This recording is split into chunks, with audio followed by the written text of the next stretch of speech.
A gente volta a falar sobre o frio e sobre a situação das pessoas que não têm onde morar, que ficam nas ruas.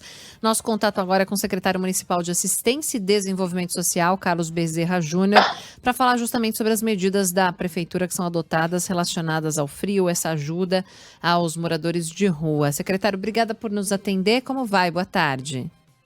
Boa tarde, Débora. Boa tarde, Renan. É um prazer poder estar falando com vocês aqui. Quais são as ações adotadas pela prefeitura nessa época de baixas temperaturas?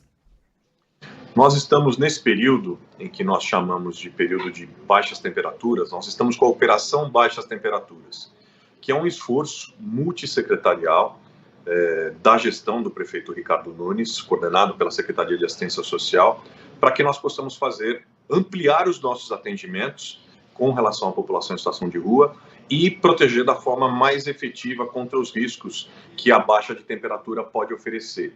Nós, então, ampliamos, cada vez que as temperaturas chegam aos 13 graus ou menos, nós fazemos a montagem de 10 tendas espalhadas pela cidade, nós contratamos 10 vans extras para fazerem abordagem com as nossas equipes, houve uma contratação de várias outras equipes extras também nesse período.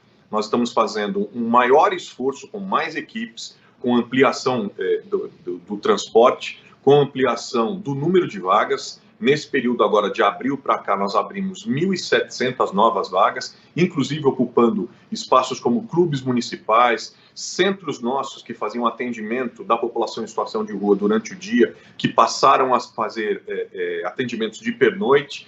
E nessas tendas a gente faz a distribuição de alimentos quentes, de cobertores, de agasalhos. Também temos um trabalho junto com a Secretaria de Saúde para vacinação da Covid e também da gripe, e também de transporte, para que as pessoas possam se deslocar dessas tendas para os nossos centros de acolhida. Além, claro, da distribuição, como eu disse, dos cobertores espalhados por todas, não apenas nas tendas, mas por todas as subprefeituras na cidade. Há um esforço coletivo no sentido de nós preservarmos e acolhermos o maior número possível de pessoas na cidade nesse período de frio.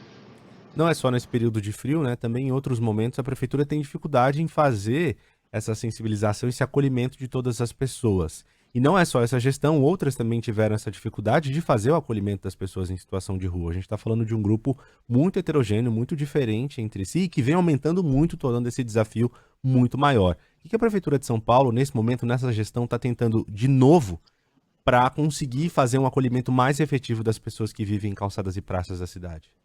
Você tocou num ponto crucial, Renan, que é a questão de que nós estamos lidando com um grupo heterogêneo. E o que nós temos de inovação nessa gestão, na gestão do prefeito Ricardo Nunes, é a ampliação das tipologias de vagas, dos tipos de atendimento, de acolhimento que a gente oferece para a população em situação de rua. Porque nós compreendemos que, para uma população que tem demandas distintas, ela precisa de respostas distintas. Então, o que nós estamos fazendo? Para aquela população, tradicionalmente, que é vista, as pessoas inclusive acreditam que a população de rua é só formada por indivíduos do sexo masculino, adultos que porventura estejam sem trabalho ou que têm algum tipo de doença mental ou dependência química. Isso é uma parte, não a totalidade. Nós temos famílias, nós temos mulheres, nós temos imigrantes, nós temos pessoas LGBTQIA+, enfim, há uma gama de atendimentos. E o que a gente precisa é diversificar a possibilidade dos acolhimentos. Para aquela população de indivíduos do sexo masculino, adultos, a população tradicional, nós estamos trabalhando para qualificar os nossos centros de acolhida. Aqueles antigos centros de 600, 700, 800 pessoas, nós estamos distribuindo esses centros um centro desse é dividido em 3 para, no máximo, 3 pessoas. Então, nós estamos ampliando o número de atendimentos com uma capacidade menor, como forma de humanizar, para esse recorte específico. Agora, nós também, temos um outro tipo de atendimento bastante qualificado, que são os hotéis sociais. O ano passado, nós tínhamos 1.700 vagas para a população de rua em hotéis sociais. Nesse ano, agora, nós acabamos de completar 4.000 vagas. E estamos abrindo agora, no próximo mês, um novo edital para mais 1.000 novas vagas, sendo que nesse período de baixas temperaturas nós já ampliamos 1.700, com o esforço que a gente está fazendo nos clubes, em outros prédios públicos, em outros espaços. E estamos trazendo uma inovação, que é a ocupação de prédios públicos, como os espaços da Fundação Casa, que foram readaptados e estão recebendo nossa prospecção até o final do ano, 600 pessoas, e as Vilas de Encontro, que hoje recebem aproximadamente 320 pessoas, mas que nós queremos, até o final da gestão, termos um atendimento para de 3 a 4 mil pessoas. A Vila Reencontro é formada por casas modulares de 18 metros quadrados, em que famílias com crianças para lá vão, para passarem até 24 meses, até 2 anos, sendo capacitadas, qualificadas, com um foco primordial na recuperação da autonomia dessas pessoas,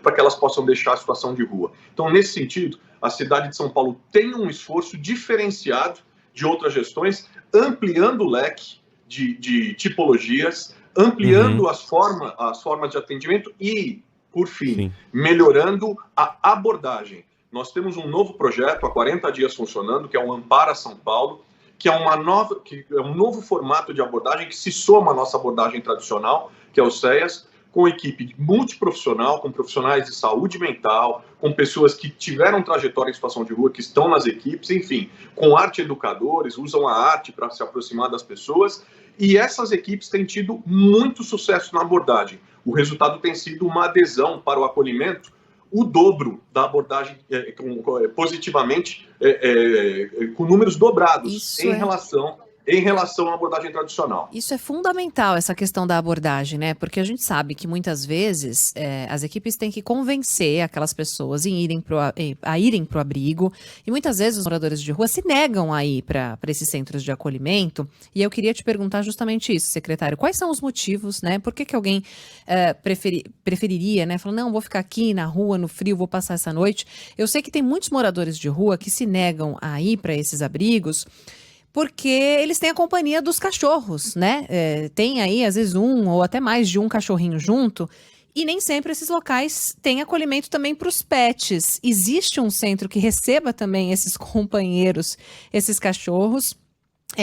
O que pode ser feito em relação a isso, e quais são outras circunstâncias aí dessa abordagem, né? Dessa dificuldade no trabalho de convencimento? É claro que não dá para levar ninguém à força, mesmo sabendo que lá no local vai ter uma proteção maior, vai ter cobertor, vai ter uma temperatura mais agradável para passar aquela noite. Mas onde é que está a maior dificuldade aí?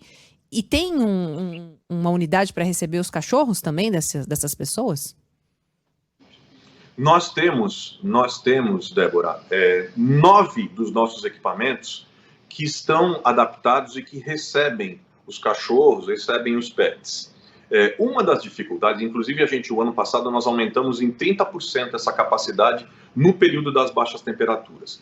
Uma das dificuldades que nós temos quando a gente fala no acolhimento com pets é que os nossos espaços, eles têm pequenos canis, onde ficam protegidos os cachorros. Mas algumas pessoas acabam se recusando, porque nós temos vagas suficientes para os animais, mas algumas pessoas acabam se recusando, algumas pessoas que estão em situação de rua, porque elas querem dormir, às vezes com 1, 2 ou 3 animais, num dormitório onde existem outras pessoas que, por exemplo, não querem. Então, essa é uma das dificuldades que as pessoas apontam para que isso aconteça. Agora, há uma série de regramentos para esses dormitórios que são da vigilância sanitária, para a proteção da própria saúde das pessoas em situação de rua que estão nesses locais. Então, o que eu posso dizer hoje para você com muita tranquilidade é que nós temos esses espaços, eles estão disponíveis, nós temos essas vagas e a gente tem feito um trabalho intensivo no convencimento das pessoas de mostrar a importância desse acolhimento e quais são as dificuldades que, porventura, quais são as barreiras que porventura possam se apresentar com relação a dormirem com o seu próprio animal no mesmo quarto com outras pessoas que não querem. Outro aspecto importante na resistência que a gente muitas vezes pode encontrar nas pessoas em situação de rua está ligada, por exemplo, a pessoas com graves problemas de saúde mental, que às vezes acabam rejeitando o acolhimento, pessoas com estados graves de dependência química, que também, por vezes, acabam rejeitando o atendimento. Uma cultura, muitas vezes, contaminada, inclusive, por causa de velhos equipamentos que nem sempre apresentaram as melhores condições para acolher essas pessoas. Então a pessoa tem aquele modelo na cabeça e tem dificuldade de entender que uma série de coisas mudou, que há outras tipologias, que há outras formas de acolhimento hoje na rua, e outras pessoas que simplesmente não querem estar em espaços e equipamentos que têm regras. Por exemplo, regra do horário para tomar o café da manhã, para chegar, enfim, acabam tendo muita dificuldade em lidar com isso. Mas a gente entende essas coisas, e uma coisa que eu tenho falado muito, Renan, é o seguinte, inclusive para todos os nossos servidores que trabalham nesses equipamentos: a burocracia jamais pode estar acima da vida.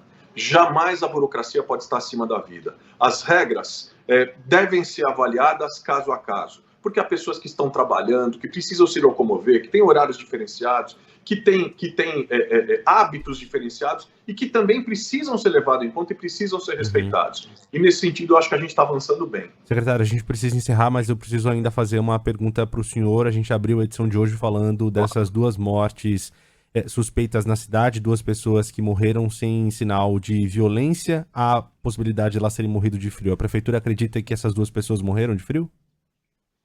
A gente, primeiro, Renan, eu queria aqui lamentar profundamente essas mortes, porque todo o nosso trabalho é feito em favor da vida e da proteção da vida.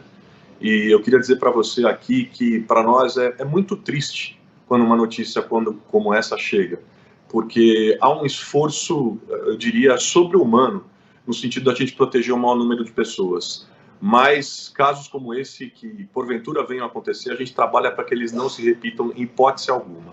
Nós recebemos informações sobre essas mortes.